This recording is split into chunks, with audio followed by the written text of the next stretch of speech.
it's competitive. There's 4,000 realtors right now running around for business. Like as we're sitting here, everyone's hunting. What it comes down to is we provide peace of mind. We provide perspective and like real life market knowledge. You're listening to the Dory Podcast, where we spotlight the people, ideas, and businesses keeping Ottawa running. From contractors to real estate investors, entrepreneurs to industry experts, we dive into real conversations and help grow everybody's pie. Episode 17, Liam Swords. Liam Swords. Let's go. The famous Liam Swords. Welcome. Hey, thank you for coming. Hey, thanks, Dan, for having me. I'm looking forward to this. Good stuff. It's good. We're going to have a fun little chat here. And funny enough, I was just Googling your name this morning, and 140 Google reviews, all 5 stars. Good for you, man. There you go. Good for you. There you go. Been in it for some time. Yeah. And yeah, because I know this is, listen, I and the reason why I bring this up, because I know what this entails. And when you're a service industry, having Google reviews and all 5 stars is kudos to you. So good for you guys. Thank you. And your team. Yeah, we try our best. Yeah. And getting that social proof is important. Yeah, I know. I think the third-party validation, but no, I just wanted to highlight that because it's quite the accomplishment. Obviously, and I understand the amount of work and the team involved in having that done. So good way to start the podcast. Yeah, absolutely. Thank you. So you've been involved in real estate since 2002, I believe.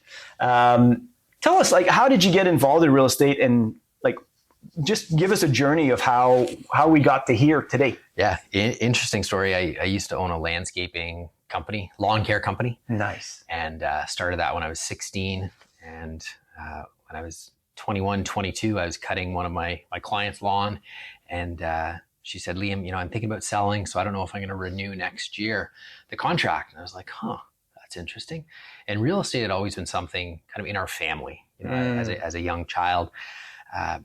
I'd hear about our family and particularly my grandmother would buy property and sell property even while raising my dad and a bunch of my aunts and uncles and her husband, my grandfather, away at war, and she'd be like in the real estate game. No way. So real estate was always something that was like on my mind.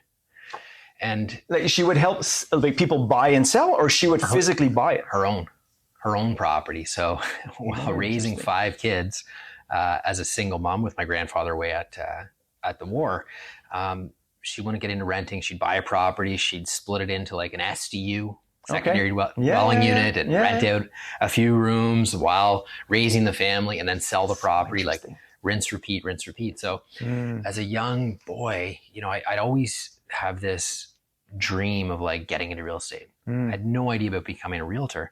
But when my client, who I'd known for years, used to cut her lawn and stuff, she's like, I'm thinking about selling. It struck a chord with me where I'm like, maybe I should buy this. Yeah. Buy it. Buy it. Not help her sell it. Not help her sell it. No, because I was in real estate at this point. No, I was fair 21, 22, going to Carleton University with my economics degree, and I was just cutting grass. Okay. And laying interlocking brick and doing retaining walls and construction. Yeah. And so I went back and talked to my grandma, who was the sort of real estate tycoon in the family, saying, hey, Nan, like, there's this opportunity. I don't know how it would work. I don't know what the price is, but what do you think? She's like, well, let's look at it. So fast forward, I ended up buying her property.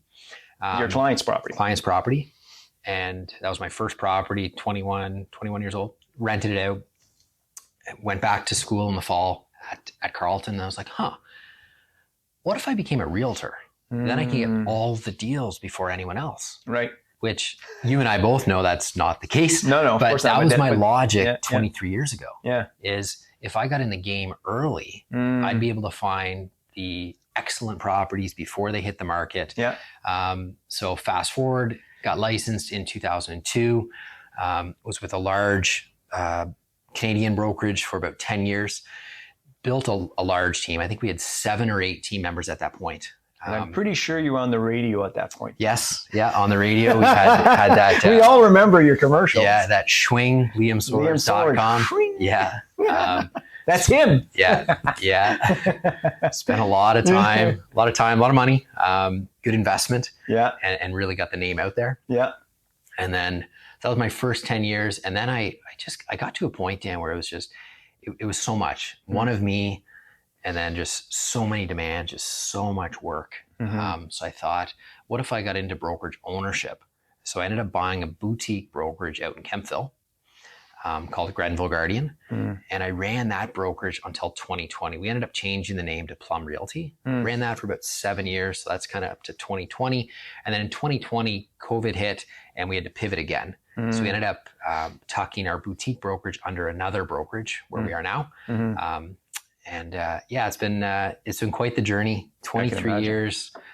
Personally, I've sold over 1,000 properties. I say I'm in real estate, but real estate's the vehicle that allows me to be an entrepreneur. And that's really what I enjoy doing. We help clients every day. We have a team right now where we're actively involved in a deal and a half a week is what we're selling. So we do about 70 plus units a year. Majority of our business is on repeat referral. Nice. You and I connected, a few years back and just have this great, working relationship. Absolutely. We're both in the game, but we both are able to service parts of the transaction that either one of us, has that strength and we can complement each other. So that we always enjoy the opportunity to sit down and chat with you and unpack. And likewise. And I've seen you in action with some of the clients that that we would manage their properties, and then they would want to sell, and I brought them in, and I've seen you in action. It's quite impressive. So, anybody that has a property, I know this sounds like a plug, but I've seen you in action, and even are like, wow, like the client's getting these updates, they're getting this type of service, and I could see you were very ethical, and you're really trying to help out. And if it didn't make sense, you tell them. So it's obviously that's experience talking there. So that's why I'm happy to be able to have this chat with you today. And I think that was the Vanier, right? That triplex. Yeah, the triplex. The triplex. Yeah. Nice clients. Yeah. Oh, yeah. No, perfect clients. Yeah. So if we could just find them something else. Yeah, that's right. We're hunting. No, we're not. So what is the team makeup now? I mean, obviously, all these years, you've gone through different versions of what it means to be involved in real estate, but as of today, like what is that, the team makeup? Yeah, so team right now, there's a total of 4 of us, 2 of us actively selling. And then we have a marketing lead and an operations lead on the team. So round 2 back in the trenches in the game, building out an offer to the clientele where it's more of a micro team, where I'm more hands-on. When I was selling back in the early 2000s, the team was just getting so big and I was quite leveraged at that point, and I wasn't able to be as hands-on as I'd liked. I was sort of removed from that. So we have a lot of really strong support on the back end with operations and then all of the marketing now.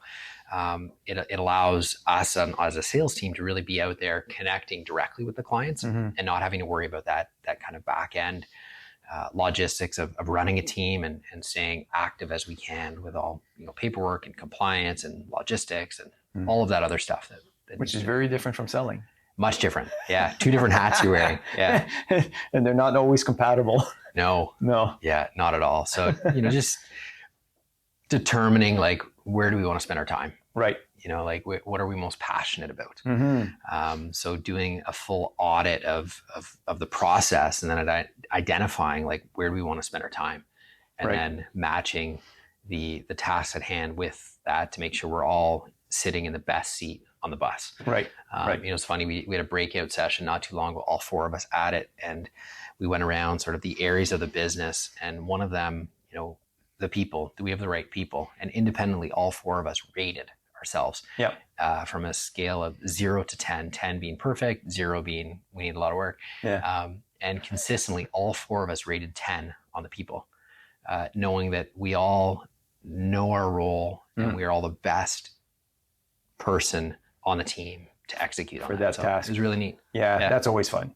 Yeah, and it's easier. I mean, obviously, the bigger you are, you lose a bit of that, right? It's just you can sometimes get more volume, but it's not necessarily as fun. So, good for you. Yeah. Professional, reliable, local. Dore Property Management has been Ottawa's choice for 20 plus years. Call 613-227-0000 or visit dorerentals.com. So in Ottawa, like which areas do you specialize in? Great question. Yeah. And back when I started in 2002, we were quite niche in Manotick. That's where I grew up. So south end of Ottawa. But the way, the information has changed and access to information, we can be up to speed quite quickly in a neighborhood. So it's not so much the location, it's about the fit with the client. Is there alignment on what the client's looking at achieving on either selling or buying? Do we have the capacity to take it on? But we're working with some clients now who are active in Calabogie. So out in the West End, we sold something recently in Rockland. Okay. We did a deal in two opposite ends of the city. That's right. Yeah. And then we did one about 3 months ago in Cardinal, so south, right on the St. Lawrence. We go everywhere. We encourage all of our clients and contacts. Like if you're looking for, real estate perspective, right? Give us a call. Right. We're happy to lean into that, identify specifically the area, the location, what's the why behind it. And if we're a fit, great. And if we're not, we're going to recommend someone that is a true professional, right, can get you where you need to be. Yeah. No, that's good. That's good. And in terms of real estate assets or types of properties, like I'm assuming it's mostly residential that you focus on, or? Correct. Yeah. All residential. So definitely condo. We do a lot of condominium sales, and then, freehold, townhome, semi-detached, single, rural property. I grew up on septic and well, very comfortable with well and septic and all that. Yeah. Do not touch commercial. Okay. I'm licensed to do commercial, but all of my commercial, I send directly to you, Dan. You're always able to service it, which is great, but just purely residential is what we handle. On that sense. So for us, just for me, and I don't do any residential. So for me, it's all multifamily, commercial, investment property. So that's the focus. So that's, we're able to complement each other, and that's right. We're tag teaming, helping the people depending on the needs. So it works very well. So. Yeah, it's nice because and we've had, I don't know how many we've complemented on different deals of it. Yeah. It's fun. Yeah. We've had a number of deals over the last year. Yeah. And it's nice because commercial is, it could be leasing, industrial, like there's so many areas of commercial, but what I get exposed to is a lot of the multifamily stuff, which is just not within what we do. We can do it, but and the multifamily, it's such a different beat. I mean, in a small stuff, and I was involved in a triplex, which is usually I don't do that because they're the smaller units. But it was a reminder how different it is from somebody that does residential as opposed to multifamily, understanding all the logistics related to having tenants in, leases signed, last month's rent, the legislation, the landlord-tenant board, and how people get qualified for this. Is most people who buy this are based on cash flow, and even the sellers of this building that they've owned for years didn't fully comprehend that. Right. So this is a deal you did, and the agent on the other side wasn't as well versed. It was just brutal. Gotcha. And I mean, listen, it is what it is. Sure. It is what it is. But there's definitely. And then the same thing happens if somebody's asking me the price of a house. I don't deal with that every day, so I won't pretend to know. Sure. I can look online and look, but I don't have the expertise on what's the best street to buy, single family home, and where the capital appreciation can happen, and if there's certain areas there that you shouldn't touch for XYZ reason, or I'm not privy to that. I look at it more from an NOI number and cap rates and CMHC financing and development, and what that's going to look like, and what the absorption rate that could be for these units. So it's very, very different. So even though we're in the same business, it's very different. Like almost our discussions be two very different different. languages, almost, right? Like the residential side to the multifamily, like NOI, absorption rate, like all these things, right? No, and it's different. important, and it's important when somebody's using these services, whether it's you or I or whichever, that they try to go and understand that the person they're dealing with is the right person, right? Somebody knows that. So that's why sometimes it's location, sometimes it's the asset, sometimes it's something else. But I think it's important to be able, for the client, to be able to see that, because we see it too often. We had one not too long ago, right? Where somebody wanted to pitch a piece of land, and there was a house on it. And I said to you, well, if they want to sell it with the house on it,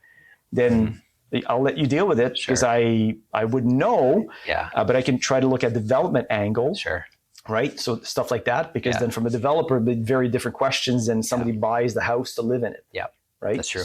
So highest and best use. So for to the me, land. it was like, I'm going to take the angle. We can both work on it, and whoever gets the deal first, and then that makes sense. Sure. But so that works really well.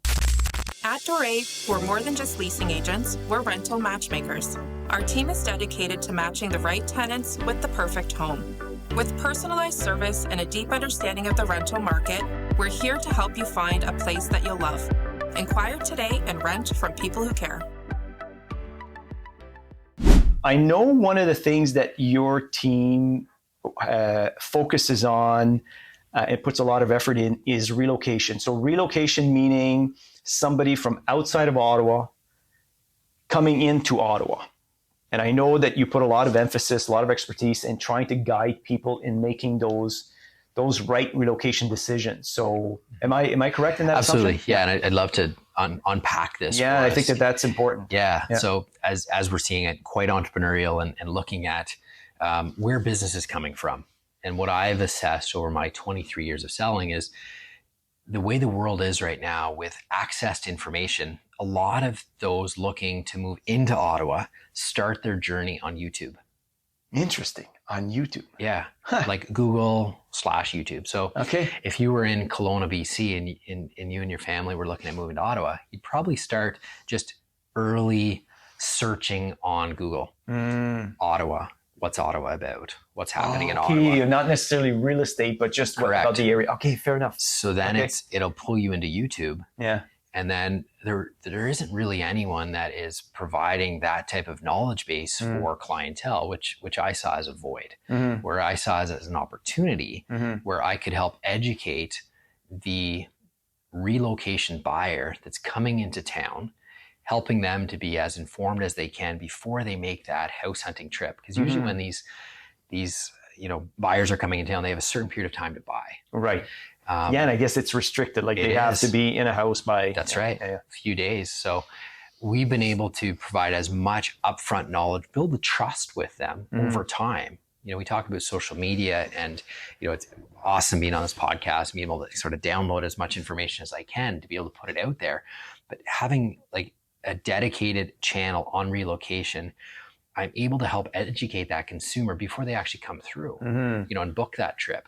And if they can't align with a realtor that focuses on that, they may be wasting that house hunting trip all to begin with. So it was something I saw as a market opportunity to get in front of that and be able to help these buyers from the beginning without them even coming into town yet, and educating them on different parts of Ottawa, what it's like in the fall. Living in Ottawa, Gatineau Park is an option for an activity. What's the Rideau Canal like? Right down to niche areas of like, what's Orleans like? What's Stittsville like? What's average price points like? What to be aware of when buying a condominium in Ottawa. So we spend a lot of time. Top of funnel stuff. Top of funnel, connecting with these buyers early in their journey, to help provide as much knowledge and value that they can immerse themselves in before making that decision. Like it's changed a lot. Like we've both been in the space for a while, right? And back in the day, kind of like open houses was the magnet we used as residential realtors to meet buyers. But now the world it's not that it's closed off, but it's more virtual. Like before we hopped on this, I was on my phone looking at some stuff. Yeah, of like course. I was getting informed on an area that I'm excited about. And if my wife and I and family, we're moving somewhere, like I'm going to be online, like trying to figure out what's going on. Right. So we saw it as an opportunity to connect early with the clients and do as much due diligence in advance for them, and allowing them to do the due diligence before coming in to actually see those properties. Interesting. Yeah. So it's an education process that takes place before even coming in and finding a place to stay. And in your experience, when they reach out to you, this is just because we're in the property management angle also.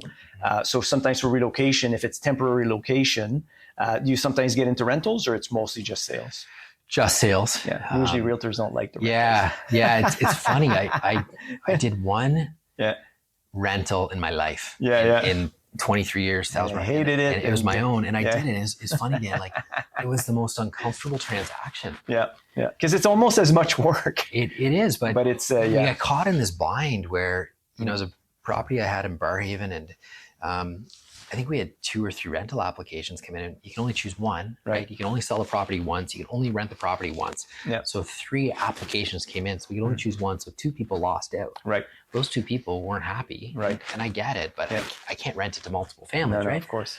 They started to like file complaints that I didn't want to rent it to them. And I was like, this is just too much. I don't want this. So welcome to our world. I don't, welcome to your world. Yeah, totally. We're not suited for it. No, fair enough. And that's why we love working with you at Dory Property Management. Like, anything we have goes to you. You know, we love the business you run. You know, it's just like, stay in your lane. Like, we know residential real estate better than anyone, in our opinion. That's where we hang out. That's where we play. That's what we do. We do it really well. Everything else we outsource. No, that makes sense. Because it oftentimes, and it happens on the opposite end, right? When somebody's relocating out of Ottawa, a lot of times what ends up happening is they'll explore selling or renting. Right. So absolutely. And the conversation is, we have to be sensitive, because typically somebody who owns their home, like their family home, and they're relocating out of Ottawa. And sometimes, if, say, the selling market's a bit soft, then they'll look at plan B, say, well, I'll rent it in the meantime and I'll sell it later. And that's fine. That's what we do. But we always want to be sensitive to a couple of things. So first things first is, the first question we usually ask is, are you going to come back to Ottawa? Or are you leaving Ottawa? Because if you're coming back to Ottawa, sometimes it makes sense to keep the asset, because it appreciates with the market. Right. Yeah. So you're not paying, commissions to get out. You're not paying land transfer tax to find another one, and then buying at the later rate. So it makes sense in some cases. But we're in this business, and we're telling people, this is not for everybody. You rent out your house. You're not. Most people who rent out their houses are not typical investors.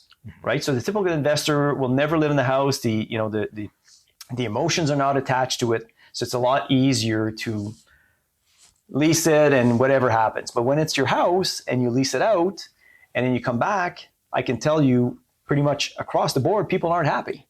Because somebody else has lived in your house, and there's some wear and tear there that wasn't there before. And the walls look like. And exactly. And oh my gosh. Right. And I'm being forthcoming. We're not hiding behind this fact. That's reality. But then when you do the math, sometimes it still makes sense if you're coming back to it. So in the case where, somebody would want to sell their house because they're being relocated out of Ottawa, a lot of times, if we see that we're the plan B, we'd encourage them to put the house up for sale anyways, even though the market's not the best. And let us try to rent it at the same time, so you're not wasting your effort. So a lot of times what we do, you'd say, well, if you want to sell, list with Liam's team, put it up for sale. We get up for lease, because we understand plan A is to sell, plan B is to rent. Let's do both at the same time. If we end up renting it, then that's fine. And if it sells, then at least you got what you wanted, right? So it's the relocation on the opposite end is always an interesting one. Because we've seen it go all sorts of ways. For sure. I have an example. A set of clients, military couple, came in a little late in sort of that working relationship. They had a condo on Bronson that they bought years and years ago that they rent out, and then they bought a property in Dow's Lake. And I sold that for them last year, because they, being in the military, they were being posted to, I think, Colorado. Okay. Great place. Outdoorsy. Pretty excited about that for them. And they were... Where were they coming back, though? Or they were just... They were supposed to be coming back. Okay. But what they did sort of on the rental side, and that is that condo that they bought, I think 6 or 8 years ago, they kept as a rental, and they're keeping as a rental. Okay. Because they want to ride sort of the appreciation in Ottawa, to maintain that sort of purchasing power. Now, I don't know if they will ever move into that, because it's a small 2-bedroom and now they have 2 kids. So I doubt they'll move in, but it was kind of interesting. We talk about relocation and maybe that buy and hold strategy as if they're not planning on selling, then renting it out is a great option. And, as I say, I came in late on this, where they had already rented it out and it had been years since, but now with our working relationship, it'd be perfect for any of these relocation clients that want to keep that appreciation consistent with the Ottawa market, Right. then we connect them with Dore Property Management, and then you guys look after it. That's right. It's, That's right. It's seamless in that sense. That's right. And then we can help them on the back end when they do come back in to help them buy that larger 2-story 100%. and then to exit on that condo, which has just appreciated significantly. Yeah, because a lot of times what ends up happening when they keep the real estate, it's you're just subsidizing keeping the asset, right? So in most cases, this is not a cash flow play. It's really about staying in the market. Yep. And not be exposed to fees to get out and then get back in. That's right. So that's usually, and when they do the math, on several years, and a lot of times it makes a lot of sense to do so. So long as you can stomach being in the rental market. It's being a landlord. I mean, I've been a landlord for 25 years. Yeah. It's not for everybody. Yeah. I'm a big believer, but I qualify that with the fact that it's not for everybody. No, it's not. Right. And so anyway, so that's good. Selling a commercial property? At Dore, we know how to attract the right buyers, price strategically, and help you get over the finish line and close. Let us market your asset the right way and help you get the returns you deserve. Visit us at doremultiresidential.com. So in Ottawa, obviously, there's a lot of realtors that offer services similar to yours.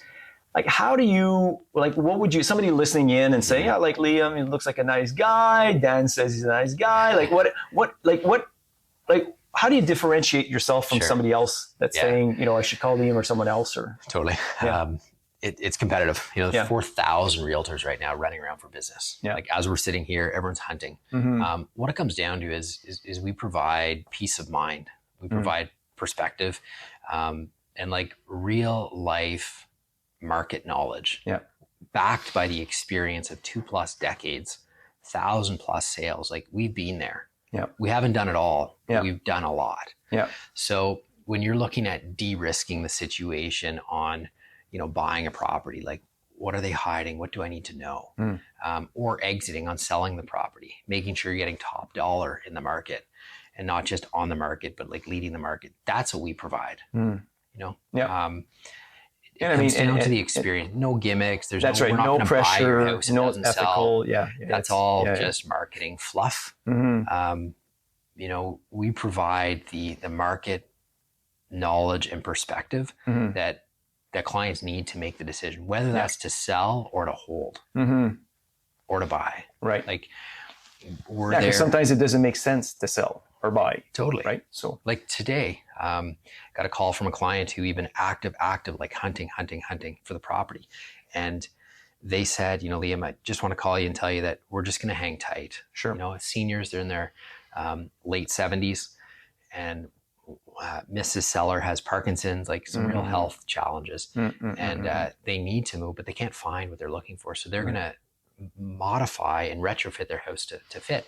He's like, Liam, you put so much time into this. Just want to thank you. Like, is there anything we owe you? And I'm like, no, like this is what I do. Yeah. And then one of my colleagues was like, wow, like that's too bad. I'm like, it doesn't matter. Like I'm not in it for the deal. Yeah. I'm in it for the relationship. And that's how I've always built it. Yeah. And it shows. I've seen you interact with clients, even clients that I've referred to you, and I was copied on the emails. I was always impressed. And I think I told you the first time, and I'm like, it's kind of neat, where you do your touch bases, but your touch bases were actually a actual video of you explaining with the circumstances. And I'm like, that's neat, because most people put that in an email. It'd be automated. In today's world, they do AI, whatever. Yeah. And so as long as it wasn't a robot that looked like you that was doing it, it was really you. Yeah. No, I haven't filmed my I actually found it interesting where the end user, the seller, was being briefed on what was happening, visits, feedback, prices, whichever. Totally. And having that, so when you're listening to it, it's like I'm just listening to you talking to me, right? Totally. So I thought that to go to that extra step, I thought was was a good. It was really cool to see. Use as many tech tools as we can. Yeah. There's so many out there. There's only so many hours in the day. Of course. And our focus is real estate. Of course. But if we can enhance the experience for the end consumer, we're all in. And that feature that I use to communicate with clients, like I think I recorded 2 or 3 of them today. Okay. So each day I'm recording updates for clients, which they can see this, they can see the tone, they can see what I feel about the information. And I think that's really what we bring to the table. I reflect on your question, Dan, like what makes you differently? I'm like, why go with the Liam Soares team? Yeah. We're able to interpret the data in a way that clients can consume it. Yep. There's so much information out there. Right. Flooded, right? Like you can find out what that property sold for, that property. Like I'm in homes sometimes and clients are telling me what's happening around. Yeah. Which initially I was like, like that's my job. But instead of attempting to defend that, I'm like, I welcome it. Of course. Have at it. What I can do though is I can interpret it for you. Right. Because a lot of times what ends up happening is those are just numbers, right? And depending on where they got the numbers, so, they put this house up for sale and at this price and now it's no longer there. But totally. So I think it's important. And sometimes you get something that sells and to try to determine, why it sold for this price. Why did it sell so low? Why did it sell so high? And sometimes, a quick chatter, then you realize that, and this happens in my world all the time where somebody will get, I won't use the terms I usually use, but let's say a subpar property sure. That sells at a higher rate, and then you kind of question like why, right? And I've had this has happened multiple times where you're like, this should be worth this, but no, if you look at it, the zoning provides for redevelopment place, so people aren't buying it for what you're seeing there. For sure. Although you think they're buying this, for sure, but they're buying the land that has. Sure. And development play that allows for intensification that you can't compete with a building that has an R1 zoning or something that doesn't have the zoning provisions to be able to do that. So so for you to be able to look at something and sometimes somebody says, oh, look at this, okay, but your kitchen is original from 1972. Yep. And this one has a new kitchen, new bathroom, new this, new that, and you're like, we're on the same street, same square footage, but for sure, there's always a reason why. Of course. I've never met a bad piece of real estate. Yeah. I've just met a lot of bad prices. Yeah. Right? Yeah. Like I've sold the most stigmatized properties. Yeah, you were telling me. Most stigmatized properties. Like one we won't share. And there's a buyer for everything. There's a buyer for everything. Right? Yeah. It's just, is the price in parallel with the seller's expectation? Yeah. Right? Exactly. And as a buyer. And how is that stigma really affecting the buyer? Right? Totally. Is it really a concern to them? For some people, it's like, there's no way. And others like, oh. Yeah, totally. And as a market, you got to understand what side you're on, right? Yep. The buyer decides the price. The seller decides if they agree with it. Mm-hmm. The buyer sets the price all day long. Right. The seller decides if they will take it. Right. Right. And that's part of the game I play in educating clients on how this is going to go down. Right. Whether it's me or any other realtor, the negotiation always comes down to what the buyer's willing to pay. Of course. And is the seller willing to accept it? Yeah, it's worth what totally. people are willing to pay for. Totally. Yeah. And as a seller, they want top dollar, just like myself, my wife. Like whenever we sell our property, like our expectations are up here, and then we kind of have to come down. Right. Where reality is. Right. The market's the market. Sometimes reality hurts. It does hurt. It can hurt. Yeah. Both on both ends. Yeah, on both sometimes ends. it's going up and sometimes it's going down. That's right. We just like when it goes up. It's Bring easier. back the COVID It's definitely prices. easier. Yeah. That's good. Hey, Liam, you've been very generous with your time. Thank you for coming. If anybody listening to this, how can they get a hold of you if they want to benefit from your services? Yeah, best way is, as you say, the radio days, like the schwing, liamswords.com is our website. All of our details are there. Yeah. I think in the link below, we'll have our Mike will put that in. And handles for Instagram and LinkedIn and Twitter or X, like all of it's there. But Dan, thanks so much for having me on. I feel like we could talk for hours. Oh, no, I know. The working relationship with you has just been awesome. I ever have that commercial question, multifamily, and then all the support with Dore Property Management. It's just so nice to be able to hand clients over to you and just know that it's looked after. Good stuff. Yeah, we've got a good team just like you. We've got, obviously, I think one of the things that when people listen to this, I mean, we're not doing this on our own. We got a really good team of people handling a lot of things. Because obviously we can't do all of this alone. And but it's great. So good stuff. Right on. Thank you. Thanks, Dan. Thanks for tuning in to another episode of the Dore Podcast. If you're an entrepreneur or investor focused on real estate in Ottawa, we want to hear from you. Apply to be a guest and check out our video content anytime on YouTube.